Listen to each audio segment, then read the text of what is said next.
Ayan guys, so ina-unbox nila yung parcel. Oh. Oh, tingnan natin, na-unbox nila. Oh.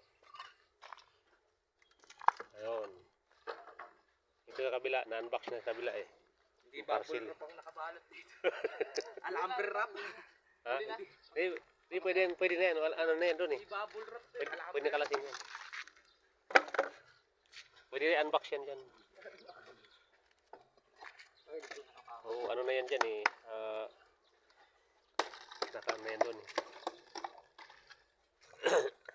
Ito, kabila, unbox na rin to. Parcel. Alambre wrap. Naka-wood wrapping ito eh. Na-unbox natin eh, parcel. Ito, pwede rin unbox to eh. Wow, unboxing.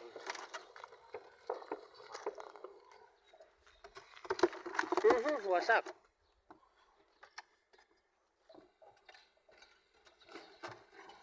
Hinay lang.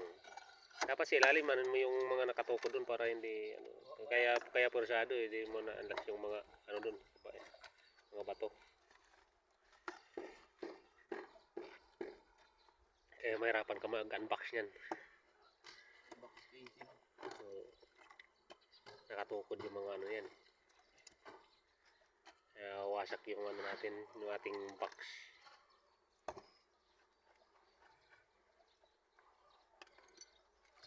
Ito yung pamorma nila. Ito mo napakatatag niyan.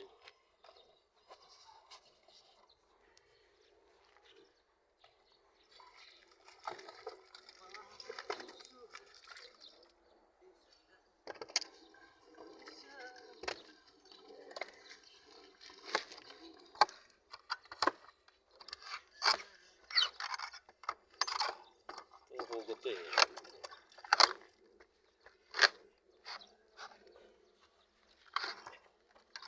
Hugot siya.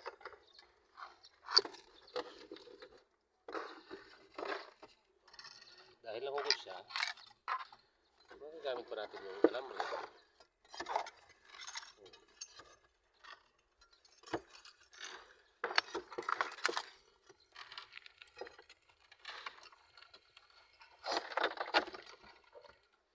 Magagamit pa natin yung alambre niya kasi nahugot siya. Sexy. Sexy? Sexy siya, sexy. Yes. Very good yan. Kakinis ka puti. Napakakinis. Flawless. Sino nga ba yung flawless na yan? Yung ano? Alin? Yung kumanta ng Miss Flawless? Yung babaeng ano? Uy! Kilala yun eh. Okay na. Hindi ko alam yun eh. Dito yung usin. Pinoy. Kumusta yung ano dyan? Flawless din? Wow! Very guro. Napaka-okay. Napakasayo.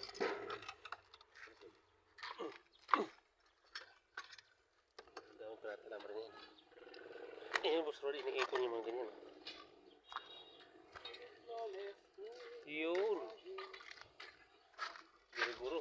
Mas flawless yun. Okay. Si Pogi dumali dun, pagwis eh.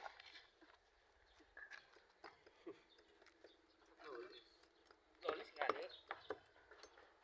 Sabi natin itong mga alambre ito. Pagwis siya nagbuhos dun eh.